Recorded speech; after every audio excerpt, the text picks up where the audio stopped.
सारे गा रे ग गा प दा पा दा सा सारे सारे गा रे ग गा प दा सा दा सा अमृत वर्षा अमृत वर्षा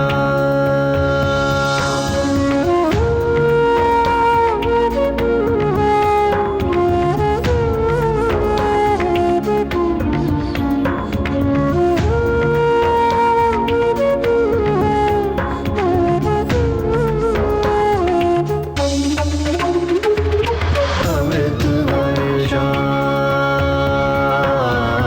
अमृत वर्षा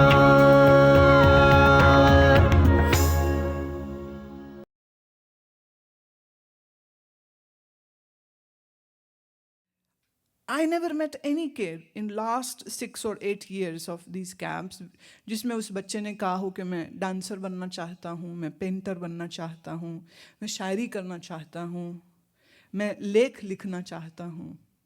I wish to be a writer, sculptor, poet. Nobody is saying this. एक शायर का रिश्ता होने जा रहा था तो लड़की के माँ बाप उसको पूछते हैं आप क्या काम करते हैं. तो मैं शायरी करता हूँ. नहीं वो तो ठीक है पर काम क्या करते हैं. काम क्या करते हैं आप. बोली यही मेरा काम है. ये कोई काम होता है. काम क्या करते पहले ये बताइए. Money is the true god. Money is necessity. शुरू यहां से होता है. Then they justify it that you need to work on yourself so that you can upgrade your lifestyle, your standard.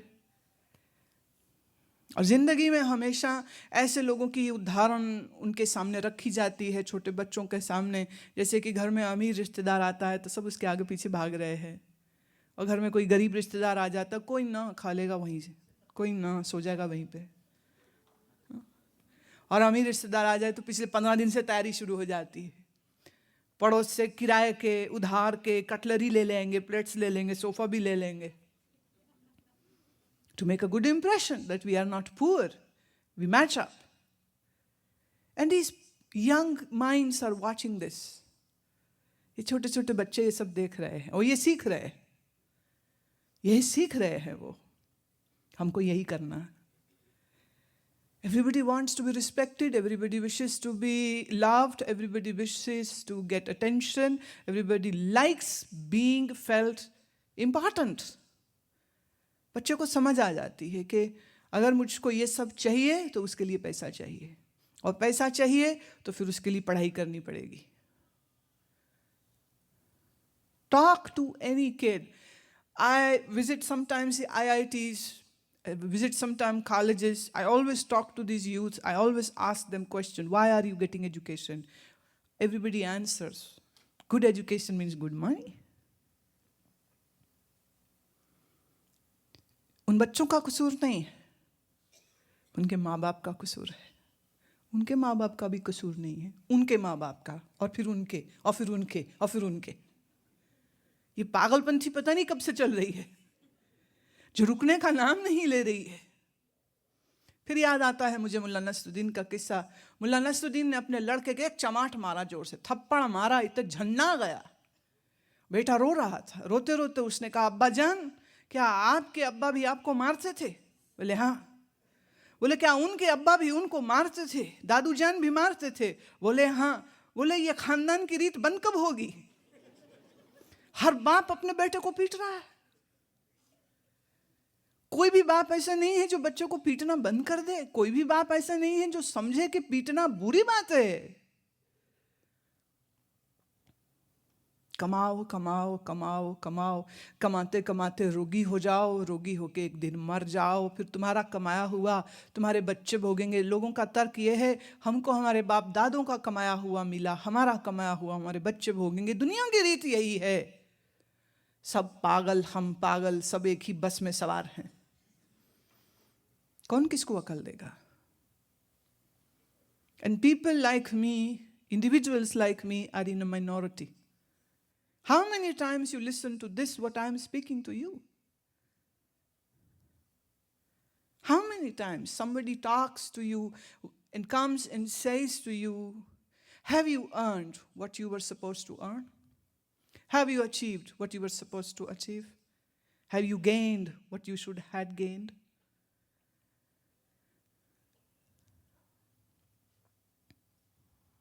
Path is difficult. राह अंधेरी है, ज्योत तुम्हारी है. मन के अंदर बाहर सिर्फ अंधेरा ही तो छाया हुआ है, और है क्या? 3 drives in every human being. Natural drives, instinctive drives. Food, sex, sleep. खाना, सोना और सेक्स. चौथी चीज बताइए क्या है आपके जीवन में? खाना खरीदने के लिए पैसा चाहिए, सेक्स के लिए भी पैसा चाहिए. If you permit me, then let me say this to you. It's very blunt statement, very raw, but this is what the bitter truth is. It is always blunt. I know about a young man in India who was, the family was looking for a girl, and the girl's family came to see them, and they had just one question. What is income of the boy? उन्होंने कहा कि he earns good, he earns in 6 figures per annum. मैं ठीक है. That's it. No other question. क्योंकि उनका घर एक अच्छे एरिया में है ये उन्हें मालूम था, उनका मकान अपना है ये उन्हें मालूम था, वो एक अच्छी गाड़ी में आए हैं ये उनको दिख रहा था, लड़का एक अच्छी कंपनी में काम कर रहा है ये उनको दिख रहा था, लड़के की बहनों की शादी हो चुकी है ये उनको मालूम था.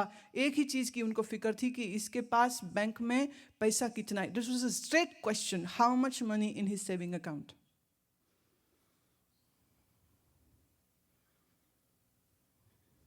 The boy said it, this is my number.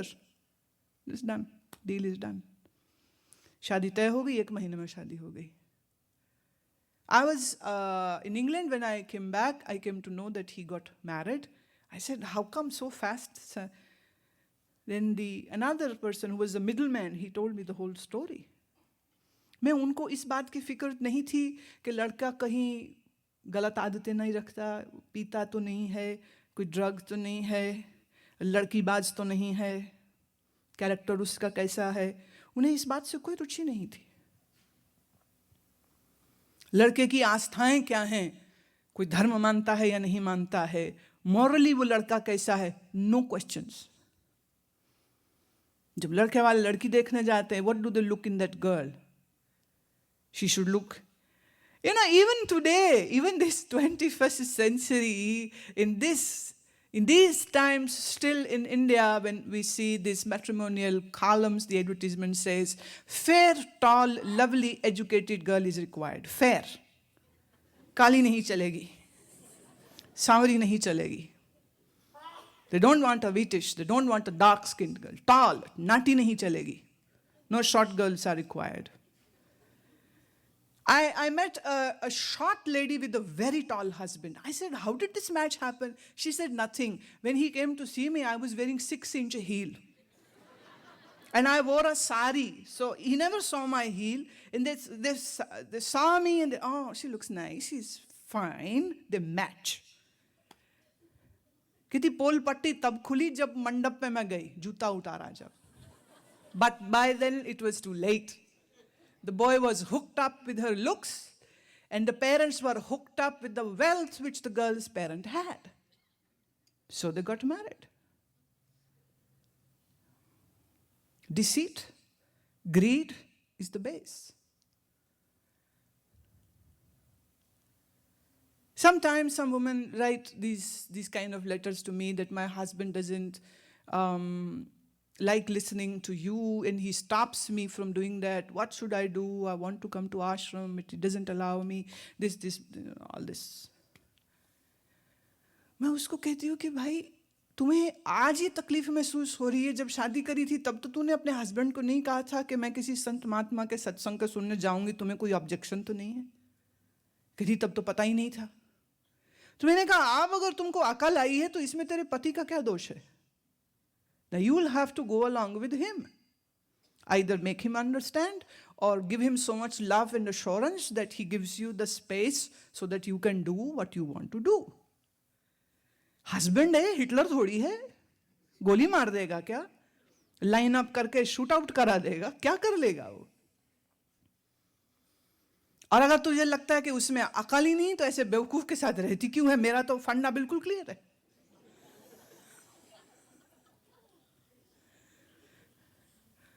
Because if there is no faith, trust, respect, affection, and love in a married relationship, I don't see it is a marriage. It is a farce. It's a sham. And it's a shameful thing to destroy your life for that. But again, the issue is this: there is no right understanding. See, I am the most unmarried woman, but I have written a book on marriage. And I really wish that all of you should read that book. That book name is Transcending Indulgence. Marriage is an indulgence. And transcending indulgence.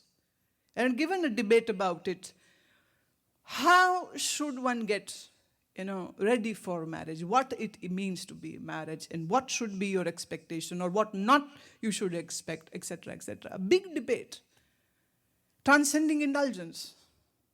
और मेरे पास जब भी कोई आते हैं लड़का लड़की के जी हमारी शादी हो रही है, वो कार्ड लेके आते, this book is the one thing which I gifted to them and I always say please read it before getting married. Marriage is a beautiful institution, but if you are a blind and a fool, then it is a hell.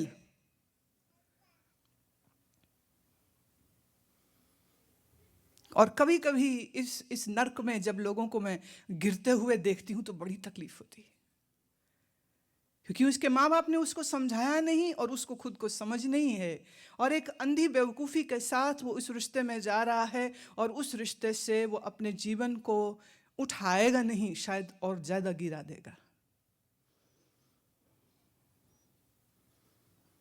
एक शेर कहती हूं, देख के दूल्हे का सेहरा एक राहगीर बोल उठा.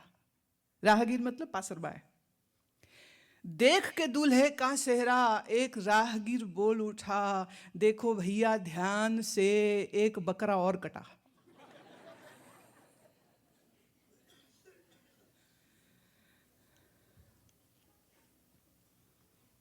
जीवन में अगर साथी की जरूरत है तो उस साथी के योग्य पहले अपने मन और बुद्धि को बनाना चाहिए.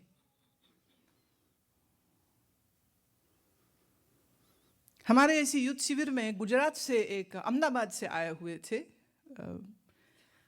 2 बच्चे, तो उनकी शादी थी दिसंबर में. तो लड़का मेरे को कहता है, गुरुमा क्या आप हमारी शादी में आएंगे? मैंने कहा बेटे बकरा कटता हुआ देखना बड़ा मुश्किल है मेरे लिए.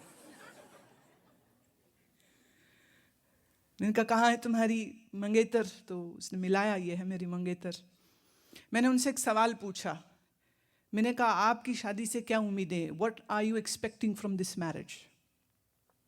लड़की स्मार्ट थी. लड़की कहती to be together, to live our life together, to share our life. And the boy he said I don't know. And there's a love marriage. And he says, I don't know. I said, what do you mean you don't know? And then he said, अगर मैं camp में पहले आ जाता तो शादी के बारे में थोड़ा सोचता पहले थोड़ा मैं. अब सोचने का समय भी नहीं रह गया. मैं नो प्रॉब्लम, दिसंबर अभी दूर है. You have still good 5 months. You should think about it. You should prepare yourself about it. Marriage is not just about having good time. Marriage is not just having a license to have sex. Marriage is much more than this. शादी करनी है तो पैसा चाहिए, भोजन खाना है तो पैसा चाहिए, और अच्छी नींद लेनी है तो एक अच्छा बिस्तर और एक अच्छा घर चाहिए. Food, sex and sleep, 3 drives, इन तीनों को फुलफिल करने के लिए पैसा चाहिए. और यही मैं सब इंसानों को करते हुए देख रही हूँ.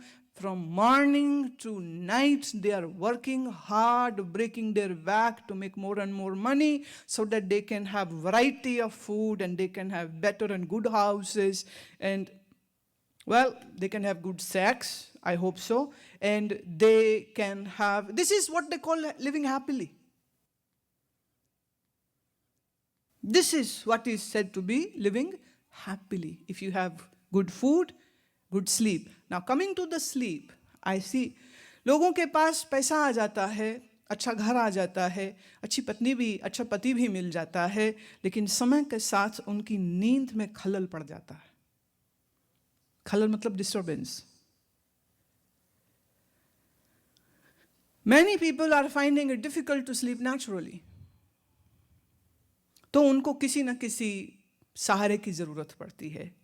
Are we having any pharmacist in this assembly now? Do we have any pharmacist? No. Do we have any doctor, a GP, a general physician over here? No. Anyhow, any GP or any pharmacist in America can vouch कि सबसे ज़्यादा जो दवा बिकती है उनके counter से वो नींद की गोली होती है. और नींद की गोली के बाद जो सबसे ज़्यादा दवा बिकती है वो है एंटी एसिड.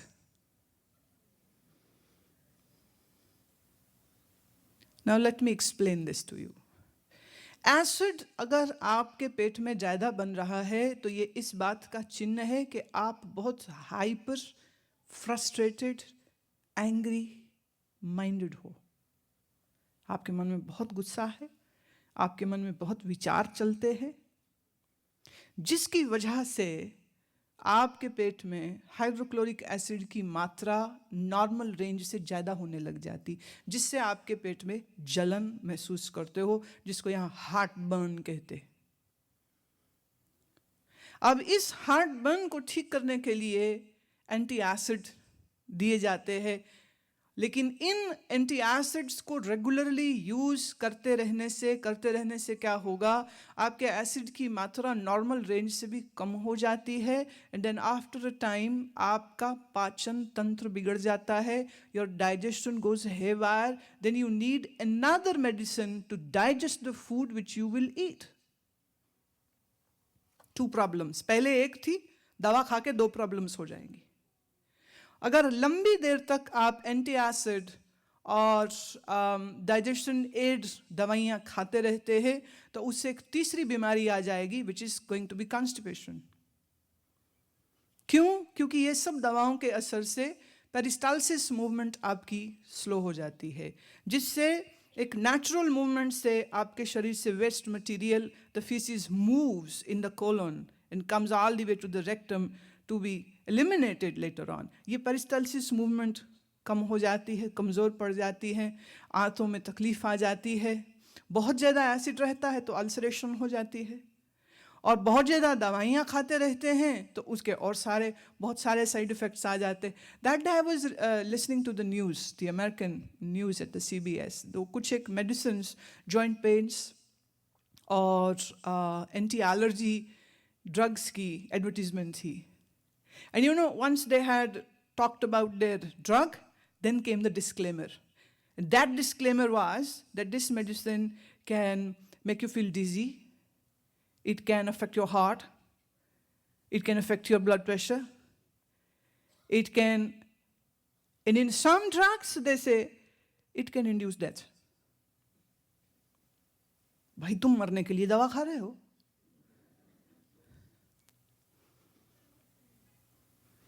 एक रोग को ठीक करने के लिए दूसरी दवा और फिर नया रोग आ गया, उसको ठीक करने के लिए तीसरी दवा. लेकिन आप एक चीज़ नोट करिए, किस कारण से उसकी डाइजेशन और उसका एसिड ज़्यादा बन रहा था, या उसकी डाइजेशन खराब हुई थी, या कॉन्स्टिपेशन आई थी, या इंडाइजेशन आई थी. The reason is an uncontrolled over thinking mind. मन को ठीक करने के लिए कुछ यत्न नहीं हो रहा. All efforts are being done to clear up the physiological problems. लेकिन आपका शरीर बिगड़ा है इसलिए क्योंकि आपका मन बिगड़ा हुआ है. और जब तक आप अपने मन को शांत, सहज, सौम्य नहीं बनाएंगे, तब तक आपका शरीर ठीक नहीं चल सकेगा। अभी जो ये आप सुन रहे हैं, समझ रहे हैं, और अगर इसके बाद आप अपने जीवन में इनके जो उपाय हैं, the solutions to create right health in your body, once you begin to follow that, these all troubles will go away.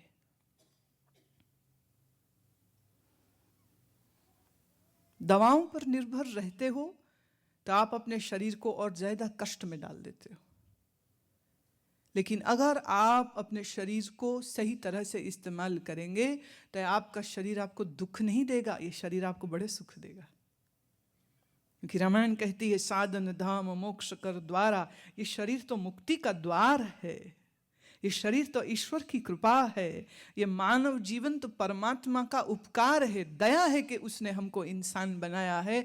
अब इस शरीर को खराब न करें और इस शरीर का हम सदुपयोग करें, इसकी समझ तो होनी चाहिए। एंड अनफॉर्चुनेटली ना स्कूलों में ये बात सिखाई जाती है, ना माँ बाप को खुद को मालूम है, ना वो आगे कुछ सिखा पाते हैं। One thing which I really wish to mention, because I'm talking about the body and the digestion and the acid, etc. As long as you don't stop eating fried stuff, McDonald's and the KFCs and these cheeseburgers and pizzas and tinned processed cold food, your body cannot function well. If you eat dead food, your body would be quickly going to that zone where the body would be dead. If you wish your body to remain healthy and live long, then eat more natural, eat more green, eat more fresh, and eat wisely. Don't overstuff even the natural food. आपका पेट एक थैले के नुमा है, एक pouch के जैसा है. In this pouch, you should fill only half of it with the food, leave 1/4 for water, and leave another quarter for breathing to happen. Because if you overstuff your stomach, तो आपका diaphragm move कहाँ से करेगा, सांस ही नहीं लिया जाएगा. तो खाना खाते ही जितने लोग सोफे पे पसर के लेट जाते हैं ना, ये इस बात की पहचान है कि उन्होंने जरूरत से ज्यादा खा लिया है. पंडित गेंदा अमल को श्राद्ध के दिनों में बहुत न्योते आ रहे थे, हमारे घर श्राद्ध खाने आओ और हमारे आओ, वो यहाँ गए यहाँ गए यहाँ गए. तो जो आखिरी घर था वहाँ पर वो पूरी कचौड़ी खीर मालपुए खा रहे हैं और दक्षिणा लिए. तो उन्होंने अपने यजमान से कहा, यजमान ठेला बुलाओ. बोले पंडित जी किस लिए? कह रहे अब हम चल के वापिस नहीं जा सकते, अब हम ठेले पे जाएंगे. तो उनको ठेले में बैठाया गया और वो घर पहुँचे और घर जाए और पंडिताइन कहती है क्या हुआ?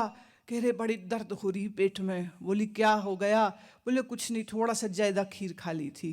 कहती अच्छा चल कोई नहीं, मैं आपको हींग की गोली देती हूँ. कहते पंडिताइन अगर हींग गोली खाने की जगह होती तो मैं एक पूड़ी और ना खा लेता. ये खाते समय की बेहोशी का आलम है.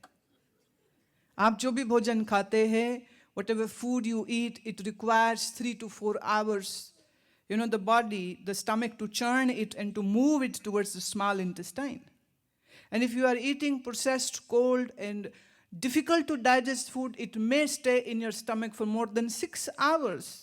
और 6 घंटे से पहले ही और स्टफ किए जा रहे हैं और खाए जा रहे हैं और खाए जा रहे हैं. तो ये शरीर का अब्यूजल हो गया, ये शरीर को खराब करना हो गया. हमारे देखिए महात्मा लोगों ने, संतों ने, आप देखिए उन्होंने बड़ा स्पष्ट ये कहा कि आप जीने के लिए खाओ, खाने के लिए मत जियो. So eat in small portions and keep a gap in between your meals. Don't frequently keep on eating. अभी मीठा खाया तब नमकीन चाहिए, अब नमकीन खाया है तो फिर मीठा चाहिए, अभी ठंडा पिया है तो अब गर्म चाहिए और गर्म पिया है. मैं कई बार देखती हूँ, कभी जब in traveling I have to sometimes eat in a restaurant and I see people eating. It's amazing to watch them. They have this big glass of cola which is half filled with ice, and the ice is bad for you. How many of you know this? Not even doctors say this thing to you. Ice is a bad news for your body. You should never eat anything which is too hot or too cold. Never. Because when you will eat too hot or too cold, your body has to fight to bring the temperature down, which is the body temperature. So you are losing energy. So people have this big glass of a cola and they eat a full large pizza all by oneself. They aren't going to share it with others because each family member is having a large pizza in front of them and they will top it up with an ice cream. And they'll also eat the fruits. And it's amazing. To digest fruit, there is a different enzyme which your stomach produces. To digest carbohydrates and protein, your stomach produces different enzymes. Why are you confusing your stomach? Fruits in itself are a meal. अगर फल ही खाना है तो फिर फल ही खाओ ना खाली. और फल खाइए और आधा घंटा दीजिए उसके बाद फिर कुछ और खा लीजिए. लेकिन क्या खाना, कितना खाना, कैसे खाना, ये वही समझ नहीं है. और पिछले वर्ष जब हम भगवद गीता पर कमेंट्री किए तब उस समय पर बड़ा प्यारा ये श्लोक आया था, युक्त आहार विहारस्य युक्त चेष्टा कर्मसु. हे अर्जुन, युक्तिपूर्वक खाओ, युक्तिपूर्वक व्यवहार करो. युक्ति मतलब right and appropriate.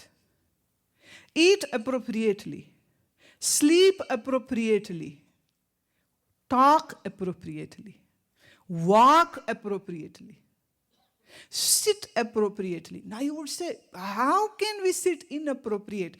When you are sitting with your slouching back, it's an inappropriate thing. Your spine should be always erect. Vertebra on the vertebra stacked up. लोग ऐसे बैठते जैसे ना मार मार के मुक्के पीठ तोड़ दी किसी ने. They sit like this. कुबड़ निकाल के बैठे. भैया, तुमको ईश्वर ने इतना बढ़िया शरीर दिया है. Sit tall, sit erect. You will never have lower back pain.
thank you